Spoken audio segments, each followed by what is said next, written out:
How to log in to Eastwest Online Account. To log in into Eastwest Online Account, you may follow up this process. So you can directly visit the website, the Eastwest Bank login page like this on your screen. Now what you can do is you can go to eastwestbank.com here, this particular website right here, and once you are here, you may look out for the login option. It is in the top right corner, so just go ahead and tap on it and you will be taken to the login page right here.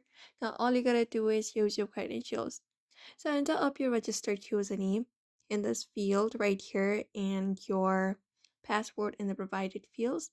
Once it is completed, tap on login to access account, and that way you can log in into Eastwest Online Account. If you have forgotten your password, click on the forgot password link to initiate the password reset process and do so.